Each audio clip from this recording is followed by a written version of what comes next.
Hello, everyone, and welcome to another edition of the Dentzel Domain on Red State Talk Radio. I am your host, Ed Dentzel. It's been a beautiful week here in Madeira Beach, Florida. I just wish that my disc golf throwing was going as well. Man, I'm up and I'm down. I went out with a good friend of mine, good kid. He's half my age, so I can call him kid, who has been friends with him for about 3 years. And he's trying to help me with my game. And, man, one day I'm up, one day I'm down. Just up and down and all around. One day I could shoot under par at this course we go to, Taylor Lake, which is one of the nicest courses here in the Tampa area. And then the next time I go out and the disc is just going all over the place. So he's trying to help me with that. And I got to tell you, he has to have a lot of patience. I think I'm coachable, but you also need a lot of patience with me because I've developed a lot of bad habits. I wouldn't necessarily say, and it's disc golf, it's not ball golf, but to give you a ball golf example, I wouldn't say that I'm as bad as Charles Barkley. Remember, he did that show, when was it, 8 years ago or something, where Hank Haney, or whatever his name is, trying to teach him how to golf, and he had that hitch in his backswing and had all these yips all over the place. I'm not saying that my technique is that bad when it comes to disc golf, but some of my results are just as bad as Charles Barkley's were in that show. So, and I have a tournament. I'm going to be playing my first tournament in a long time in July, so I'm trying to get this all together, and I appreciate my buddy for trying to help me out. But it is getting hot here. We were out yesterday. Whew. A little warm. I kept saying it's hot, and he kept saying it's warm. I guess reminding me that, yes, it is going to get warmer or hotter before this summer is over. So there's that. So I've been out doing that. Just hope I can get better. I don't want to go over to Daytona and play and stink. That's really going to really upset me. So let's get to the show. I want to talk first about this UCLA shooting yesterday. You probably saw it. It was happening as I was getting together with my friend yesterday to play disc golf. And he even brought it up while we were playing. And it turns out that it was not was not a terrorist act. It was a student who was ticked off about his grades, or more likely depressed regarding his grades. And knowing my college career, I know the feeling. And he went into, must have been an engineering student, and went into the building where this one particular professor was. Shot the professor. I don't know if there was a hostage situation, and then the kid shot the professor and shot himself. I don't know if it was something quick or something that was drawn out. I don't know, but the kid went in and shot the professor, then shot himself, and there was all these videos of the UCLA students being let out with their hands up and thinking it might be something like the San Bernardino attack, but it wasn't. This student, I don't know if the guy was white, black, Hispanic, Muslim. I have no idea. I don't know if they've released his name or not. But during it, Deborah Messing, who is an actress, tweeted out a selfie, an anti-gun, anti-Second Amendment, anti-gun rights tweet, selfie picture, tweet, whatever you want to call it. And she has taken a lot of crap for that. And it kind of hurts me personally because actually, I will say that when she was younger, I kind of found Deborah Messing kind of attractive. I'll admit it. So to see her doing something like that, it's like, oh, come on, Deborah. Come on. But she did, and she's taken a lot of crap for it. And it got me to thinking about this. Now, this is getting maybe a little drastic, but being that we know how many liberals in this country hate guns, how soon before a liberal, let's just say, plans one of these things? Like how would I portray this? Knows something that's going to happen like this and allows it to happen because it helps an agenda. That was the first thought that came to mind when I saw this story about Deborah Messing in this selfie that she made. They think, I think they're wrong. I want to say, for the record, I think they're wrong. But I think in their minds, they look at Sandy Hook and these other shootings, whether it's terrorist-related or not. And by the way, they still have not solved that shooting in Ohio where those 8 family members got killed. That's amazing to me. That somebody or a group of people could go in, shoot people in multiple people in multiple houses, and get away with it for so long. That's scary, really. It's really amazing. And it's been, a month? Over a month? They think it's drug-related, think it's marijuana traffic-related, something like that. But that is truly amazing. So we'll have to see what went on there. But they think that all of these shootings help their agenda in getting guns out of people's hands, regular people's hands, especially conservatives' hands. That's what they believe. And you see that every time one of these shootings pops up, and I'm sure that even during the San Bernardino terrorist act, there were liberals out there saying the same thing, that if guns were banned in the United States, that shooting wouldn't have happened.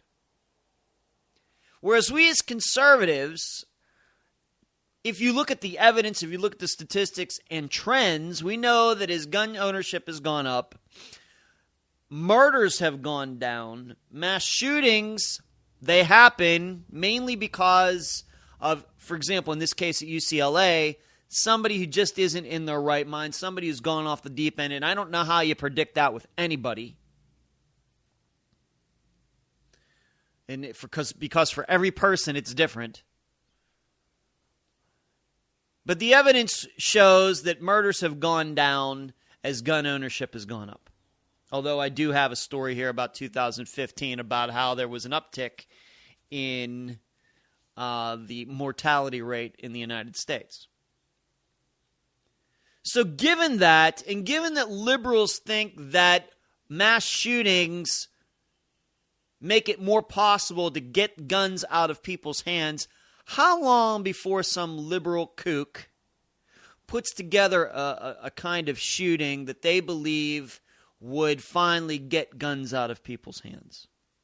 Wouldn't care how many people are going to get killed, wouldn't care what kind of guns are used, but just to make a point.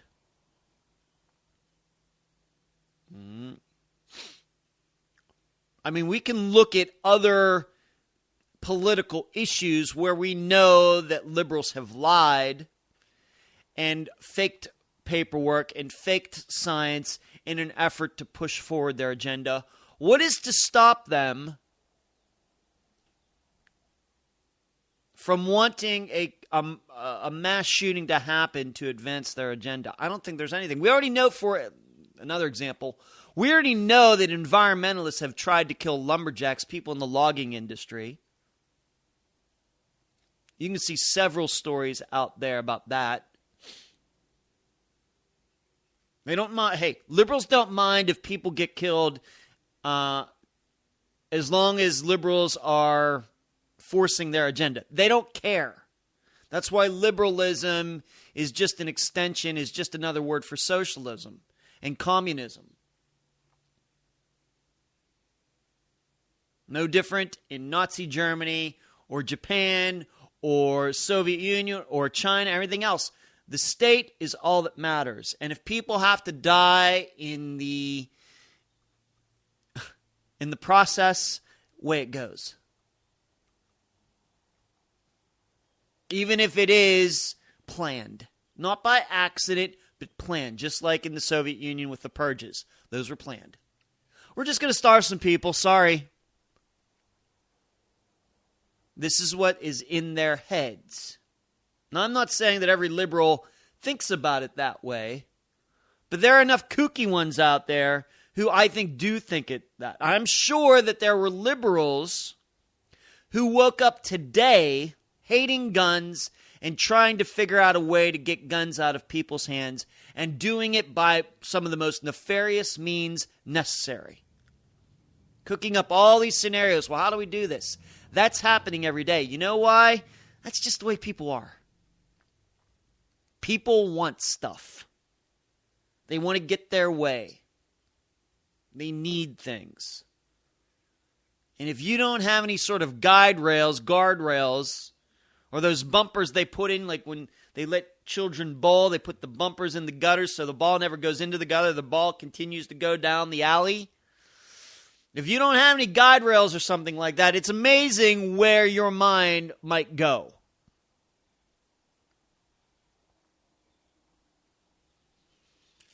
And so I'm sure that there were many liberals who looked at that UCLA shooting yesterday and liked it. They liked it.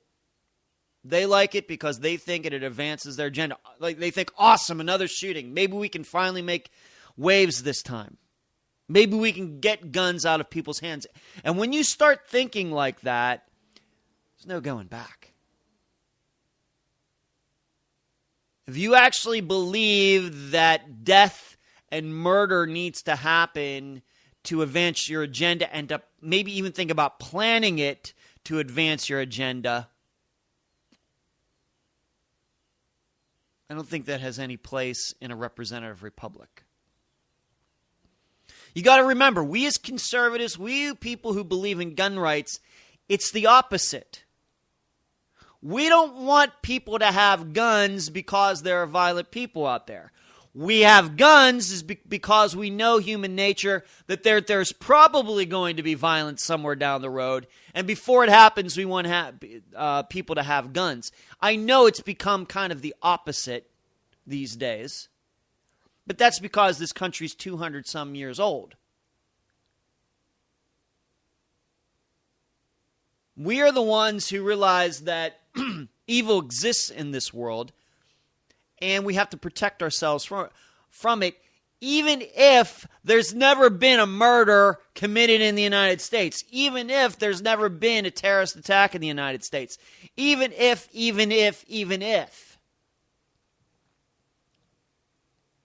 We just happen to believe that every human has a right to protect himself or herself. Why? Because we know at the basis of human nature that sometimes people can be violent. Not all people, but enough people to be concerned. And some people are actually all people have the ability to be violent. I believe that. And some of them will actually carry it out, if provoked, for even the pettiest of reasons. And then on top of that, it has to do with having a well-armed populace against an overarching government that wants to push them around. I was telling this friend that it seems like I mention him almost every day now. I was telling him about, if you don't know which friend I'm talking about, this is a guy I went to college with. He was the guy that got me into politics 25 years ago. And I was telling him about the Weimar, is that how you pronounce it? The Weimar Republic, which was Germany after World War I to about 1933, that's what it was called. It was another name for Germany and the people, the government that was running Germany. We know all the bizarre things that went on in that time. Germany trying to get around the Treaty of Versailles, all of these riots between the socialists and the communists that eventually led to the rise of Adolf Hitler and all these assassinations that went on and the backstabbing and the Night of Long Knives. Fascinating stuff. Glad I didn't live there, but fascinating to look back at it and read about it. And the whole time I'm reading it, I'm thinking, man, the wrong people had the guns. I was thinking, you know what? If they had private property rights and they had gun rights and Germans, now we know the state of firearm manufacturing was not as great as it is now, but Germany was known for making some pretty nice guns. And if your average person had been able to use them, and some of these guys who got carted off, and that was even before they really started in on the Jews there, you think things would have gone a different way. If they would have an armed citizenry, if the citizens would have been armed, probably would have turned out. Maybe World War II never happens.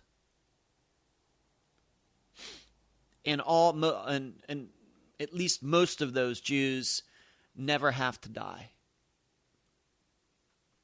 But we know what Hitler did, taking the guns out of people's hands and outlawing guns and all that. But the German people did not own guns like we in the United States own guns now. And it should be noted how easily the German people went along with Hitler and taking the guns out of their hands. That's also a problem. And it's something that I worry about in this country as well, that everybody says, you see the bumper stickers, you see the T-shirts, and in fact, this saying made an appearance in the movie Red Dawn. You could take this gun out of my dead cold fingers, whatever that saying is. And I'm not sure of how many gun owners really believe that. Would a gun owner really keep all of her guns if the federal government came to him or her and said, I'll give you $10 million for all of them? You know that debt you have and that mortgage you have and those 3 jobs that you have to keep, and we'll give you $10 million, but you have to allow us to go all through your house and take all your guns. We're just not going to trust you to give us all your guns. We're going to go through your house and take all of them. And if we find out that you kept one around, that we're going to take that $10 million back. See, this is what I worry about when it comes to gun rights now that I am a gun owner, that I know people love their guns and I love my gun, but I also know on the other hand, people are very motivated by monetary needs. Everybody has some type of bill they got to pay. A car bill, college education, mortgage, lots and lots of bills out. The loan they took out a second mortgage on their house or something like that, business loan. And the reason some of these buyback programs haven't worked, and we as conservatives have kind of joked about them, is because the money's just not enough. We got to keep that in mind. The reason buyback programs don't work is because there's just not enough incentive yet. But and really it's been mostly done by local governments trying to do that. So they don't quite have the cash that the federal government does. They can just print it right out. But say a government was going to give, some local government was going to give these people $10,000 per gun, $20,000 per gun, $30,000 per gun. Do you think that there would still be a very low amount of guns being turned in? I don't. I think the amount of guns, or the number of guns, is that number or amount? I'm never sure on that. The number of guns being turned in would go up quite quickly as the amount of payment went up, I think. And then maybe there would still be some really stubborn gun owners, I guess you might say, who may go up to 50,000, 60,000. Well, that's what I worry about. I don't see a federal government, and I talk about this even though I know that gun rights in the United States are going the exact opposite direction. More and more people are owning guns, people who have just owning guns for the first time, and they all aren't conservatives. A lot of them are women, a lot of them are liberal women who may be pro-choice, and pro-higher minimum wage. But even those types of women, I think, are going out and buying guns now. And they think that's fantastic. But this is all what comes to mind just from hearing about this UCLA shooting. That they won't do it like they did, like the government did in Germany in the 1930s. It'll be much more based on paying people off, I think. And I know people will try to take the money and keep their guns. Probably they'll try if something like that happened. But see, I have to sit down and really write something like that out. Probably be a really good basis for a kind of a science fiction novel. I don't know. But don't think that the government's going to come for your guns forcefully. They're going to come for them with a big fat paycheck for you. That's how bad they want them. And it's also, that's how much they're willing to do. And that's also the reason that I don't put anything past big government or liberals. And that's why I think that liberals, some of them could plan something like a shooting just to make a point about how guns shouldn't be in people's hands. So that's what came to mind. Let's move on to something else. Speaking of that, 2015, the year we just had, there was an uptick in the mortality rate. Not huge, but the last 10 years, the mortality rate, and what that means is per how many 100,000 people, how many die per year. And for 10 years in a row, mortality rate was going down or up. It was going from 800 per 10,000 people to 790, 780. And it got down to the low 700s. Well, in 2015, it jumped back up. Now, the last year that it jumped back up like that was in 2005. So that was 10 years ago before it. But this goes along with a big story that's out there regarding how middle-aged white people are dying at a much quicker rate than would be expected considering the advancement in medicine and wealth that we've seen in the United States. And in fact, it's worse now than it was in 2006, 2007, when a lot of people were defaulting on their mortgages and losing their houses and losing their jobs and everything. We know everything that went on with the housing crisis between 2005, 2006, and 2008, something like that. It's even higher now than back then. And the reason is drugs. I've told you, I continue to tell you that suicide is up severely in the United States, although murders and violence have gone down. In fact, this is a topic that we've mentioned in my other show, America's Missing Podcast, that disappearances, even though murders have gone down in the United States over the last 40 years, disappearances and people who've gone missing has skyrocketed. It's gone. So disappearances and murders are not connected. Even though people would generally think they are, they're not. Even though a lot of disappearances are murders, a lot of them aren't. Really, disappearances fall much more in line with the increase in suicide and the increase in drug use in the United States. So as drug use and suicides have gone up, murders have gone down. Violent crime has gone down. Go figure. But a lot of societal ills that have plagued minorities in this country have now worked their way into Caucasian, white culture, white communities in the United States.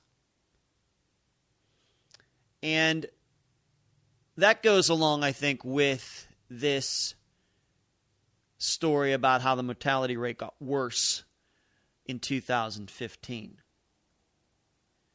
It also shows you that things are not great in the United States. As much as liberals may try to tell us this, even though I still believe that the United States is the greatest country on this earth, but we do have a higher suicide rate than a lot of other industrialized countries. We do have an addiction rate that is higher than a lot of other industrialized countries. And that has nothing to do with what our attitude toward guns are and our attitude toward violence is. It's something else.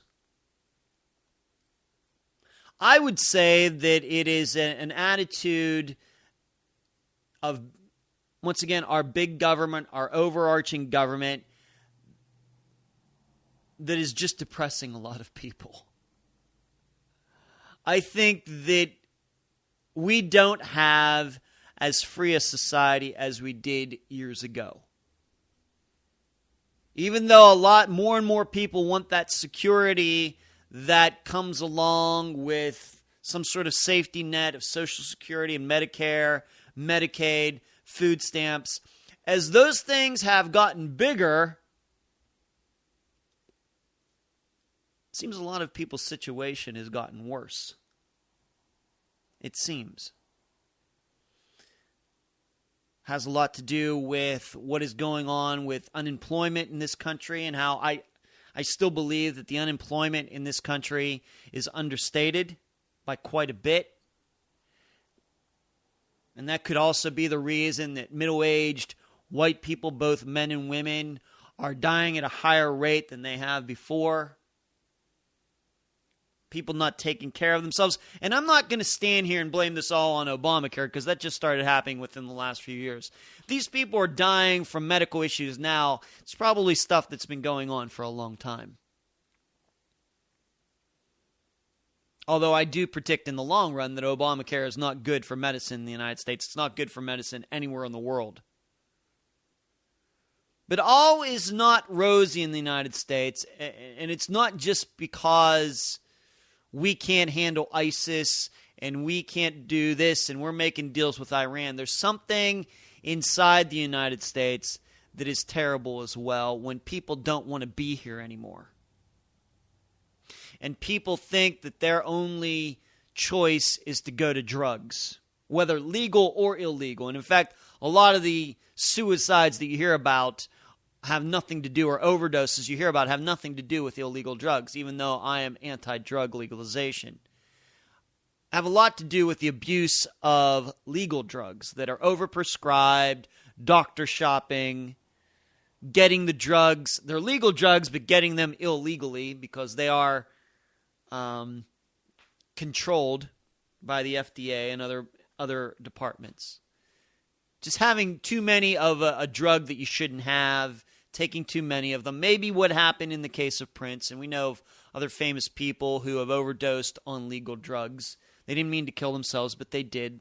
Heath Ledger is another person that comes to mind.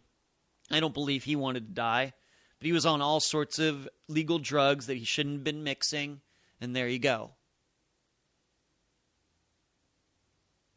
We have to get down to the point was, why do people need these drugs?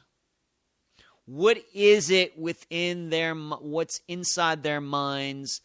I know they're addicted by the time you hear about them overdosing. But what was it that got them in this situation in the first place? And those are just the famous people. What about all the regular people? What is it that's gone wrong? Some of these people maybe did have some chemical imbalances in their brain that caused them, but I don't believe that in all these cases. The suicide rate in the United States does not go up as much as it did over the last 40 years, all due to medical conditions. Something that just the wiring is wrong. It has to be something else. And I happen to believe if you can control the suicide rate in this country, if you convince people that they should stick around, if the suicide rate starts going back the other way, starts going down, I think that might be one of the best indicators that the United States is getting better. It's probably a good indicator. Something that you probably wouldn't think of. We think so much about unemployment and the tax rate and trade and the stock market. Probably the best indicator that the United States is getting better is that the suicide rate's going down. But I got to go to the break. You've been listening to the Dentzel Domain on Red State Talk Radio. The voice of American conservatism. WRS Digital, Red State Talk Radio. And we are back at the Dentzel Domain on Red State Talk Radio. I want to move on to something else, a little bit more, less about theory and culture and more about just the hard realities of government. There's this controversy that's going on right now with the State Department. Should you be surprised? And it has to do with a video that was done and that was edited. Did they edit it on purpose? Was it a glitch? And I saw this story, and I will admit I have not followed it that closely, but it's really not necessarily about that story. But I'm going to use it as a way to try to further explain something that I've been saying. And I don't think that I've found quite the right words yet. And believe it or not, I do know when I don't have quite the right words for something. I'll do a topic, and then after the show, I'll be sitting there thinking, I think I could have done a better job on that. And I want you to know I'm very hard on myself.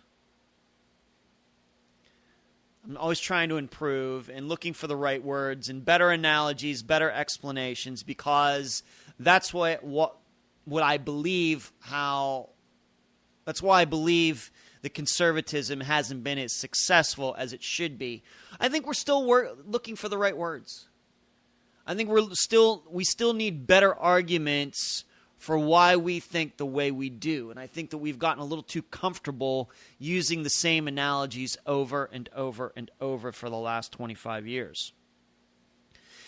The State Department story brings me back to the topic of how to get this federal government back in order and why I think it's so difficult. Why it is. The reason is this, and this is how I want to start this off. It's hard to fire a lot of regular people. This is the idea that I've been fishing for a long time. And it's easy to say that we need to kick Nancy Pelosi out and all of these other people. And I suppose that's never going to happen. But that would have to be easier than a true conservative getting into office, campaigning on shrinking the government, true shrinking, not shrinking in the rate of growth, but true going back the other way, going from a budget that's $5 trillion down to one that's $4.5 trillion and then $4 trillion. True cutting of government. Because along the way, you're going to have to start letting people go.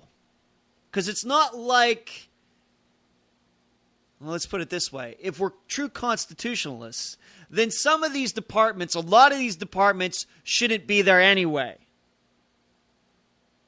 So the departments and the people in them are going to have to go away. Those people are going to end up in the unemployment line. Now, I know that sounds all well and good to all of us as conservatives. But we have to realize, despite what we may think about the federal government, you know who it's run by, really? Just by a bunch of regular people. And I know that the average federal employee gets paid better than your average private sector employee. I know that. But that doesn't make these people rich. They aren't riding around in limos. They don't have a stable of Ferraris. They don't have houses in Malibu and Hawaii and South Beach and Aspen. They don't fly first class everywhere. And I'm not here to defend them, but I want to make you all understand your average federal employee. Your average federal employee, we know what they make. They make nice money. But they also have a mortgage. And they probably have kids going to college. And they're trying to save for their retirement too. And we know that federal employees get great benefits. But it's not like they are a bunch of millionaires going to work every day with tons and tons of dollars in the bank that they could just afford to lose their job on a whim. Now, I want to know if we're really hardcore about this. And see, this is where I think that the cracks in conservatism start to show, is that what kind of president, what kind of person running for president as a constitutionalist is going to say, you know what, all those people need to be fired. Now, that's what needs to happen. Whether we like it or not, we talk around it under the guise of big government conservatism, kind of like that Bush 41, George W. Bush way of thinking that, well, we can be a little bit conservative, but we can keep all this bureaucracy. You know why that is? Because they didn't have, and really, virtually no other president has had the courage to fire federal employees just by the snap of the fingers. In fact, there's only one person that I can think in recent memory that did that, and that was Ronald Reagan with the air traffic controllers. Every other time that we find federal employees losing their jobs, you know what it is? It's probably in the military. And some of that is good and some of that is bad. But is there any other department in the government that is actually getting smaller? Where people are actually saying, you know what? I mean, can you even imagine in Washington, D.C., some department head coming in and saying, you know what? We're thinking that this department's gotten too big. Our budget's too big. We're having a lot of cost overruns, so we need to get this back under control. So we need to let some of you go. Has that ever happened in the federal government in the last 100 years? Outside of the military. You think about it, you have a hard time visualizing that, don't you? And I think it comes down to, it's just hard to fire regular people. It's easy to say, it's easy to think about, and it's easy to say, well, heck yeah, I'd do that if I was president or I had the ability to do that, or however, an act of Congress, whatever it may be.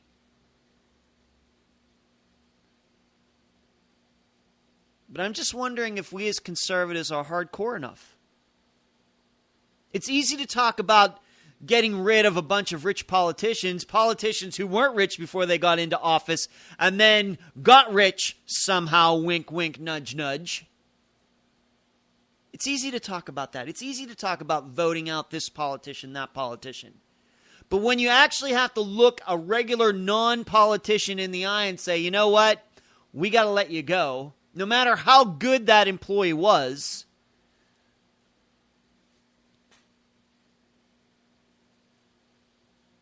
Now, there is a way to solve this, and I know it's kind of sounds a little bizarre.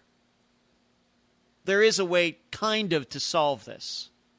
Once again, when I come to the microphone, I try to come to you with some different ideas, some novel ideas. And this goes along the lines of what I've told you about the way I look at laws in the United States.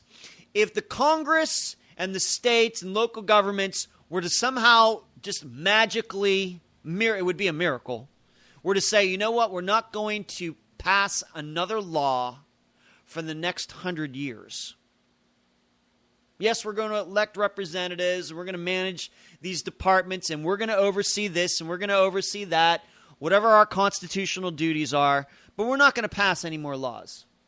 We may even rescind some, but we're not going to pass anymore. There will be no change in the minimum wage or anything else.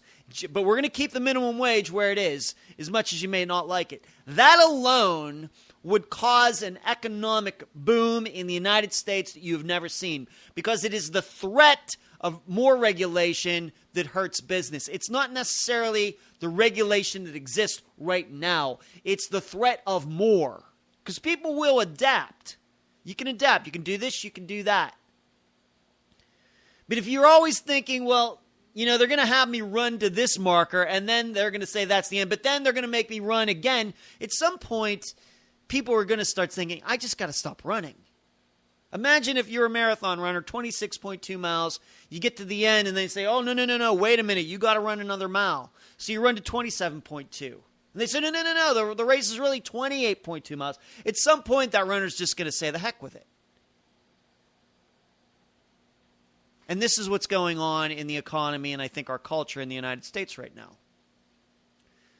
So that's kind of a novel thought of mine. That we get so, as conservatives, we get caught up in wanting to rescind the laws, that we have to realize that if we could just stop it cold, that would probably do something positive as well. Well, getting back to my federal employee idea, if it were me, and I was president, and whatever executive powers I would have over this, my constitutional powers, not going to do any executive orders or anything like that. You know what I tell all those employees? You just sit down and think about what I don't think all the departments that to me aren't constitutional. I just say all these people in these departments, you don't need to show up to work anymore. You're going to still get paid. But you know what? Would really prefer you not do your job. We know that you're all a bunch of paper pushers and you're all very good at what you do. But really, we think that you're holding this country back. And there's a suspicion that the department that you're working in isn't really what the founding fathers had in mind anyway. But we know that we can't screw you over by just firing you because, 100,000 people being put back and dumped into the workforce all at one time is going to be a little difficult on our economy. So you know what we're going to do? You don't have to come to work anymore.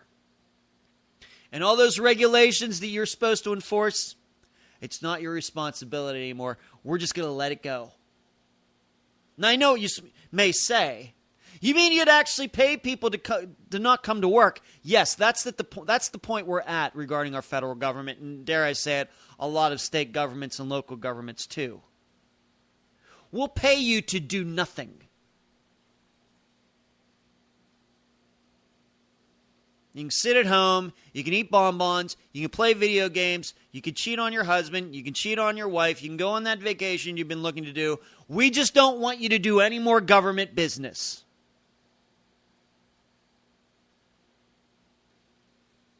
That, I know it sounds crazy, but somehow you have to get these people to stop doing their jobs.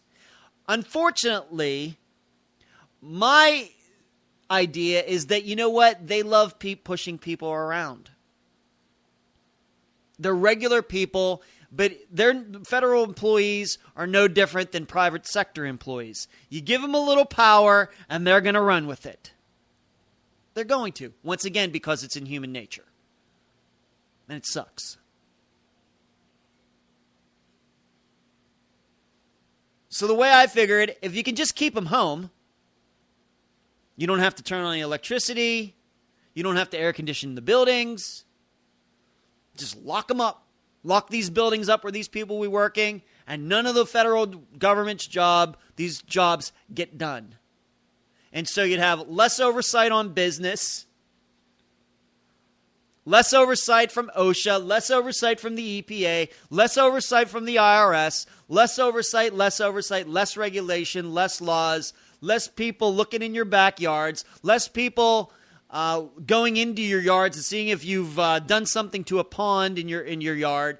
All that stuff. It would no invasions of guitar companies like they did to Gibson several years ago. None of that would go on anymore. would just tell these people to just stay home. That alone would free up so much economic activity in the United States, despite that the budget would still be the same for the federal government. We could probably reduce the national debt quite quickly. Quite quickly. Even though we'd still be paying all these people, but they just wouldn't be doing anything. And I know that sounds like I'm giving them the cushy jobs, but that's kind of where we're at. If nobody has doesn't have a spine to fire these people, doesn't have the political will to do this, then you got to look for some other answer, because it cannot continue. I mean, we've all been there. We have all been there. We've all had a boss, a fellow employee that we wish just wouldn't show up at work. In fact, we're so desperate. We dislike the person doesn't do a good job. Maybe the person is just, pipeline to management to tell on you. You get to the point where you think, you know what, I wish that this person would just stay home, even if it meant that person continued to get paid. I just wish that person wasn't around here. We've all been there. And it kind of makes sense. If the goal is to get back to some sort of constitutionality regarding the government, then we start to have to think out of the box. And as much as I hate that stupid cliche, and outside the envelope. Whoever thought of it, I don't know where those things came from, but they're stupid. Those cliches. But it would send a distinct message. It would. And like I say, I come up with this because I think that no matter how much conservatives may talk about reducing the federal government, what that really means is having less people. It's not just smaller budgets and less regulation. What it means is less people too. Less regular people doing their job.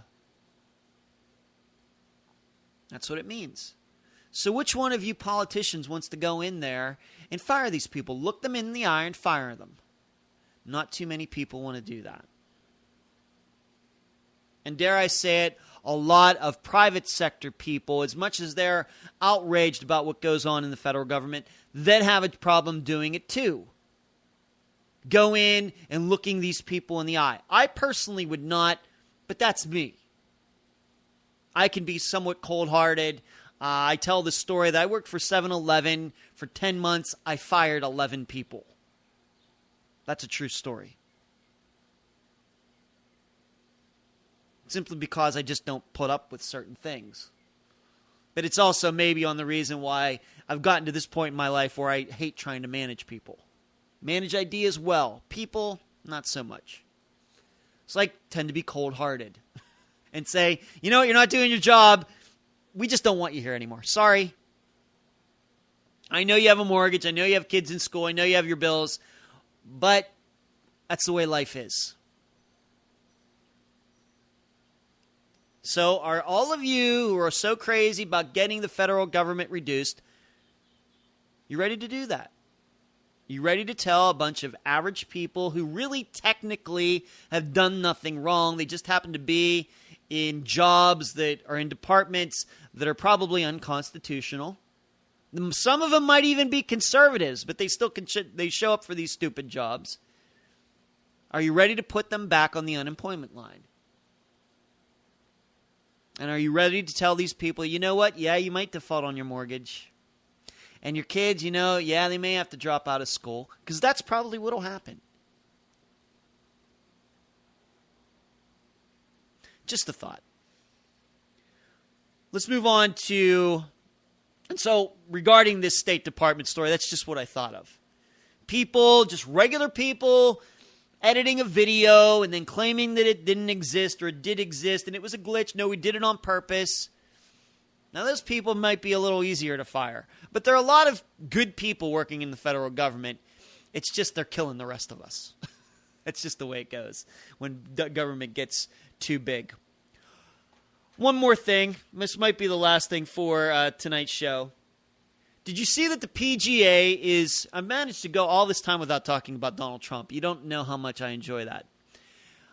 Did you see that the PGA is moving the tournament at Donald Trump's resort here in Florida? It was known as Doral. Now it's called Trump's Doral.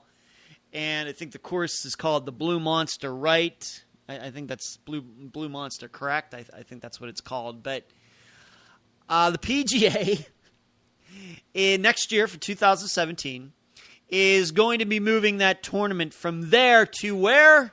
You got to love this. You got to love it. Being that it's a Trump property. They're moving the tournament to Mexico in an effort to spread the game into that country. Whether this was on purpose because of Donald Trump and his political positions and his attitude toward immigration, a lot of people are going to suspect that.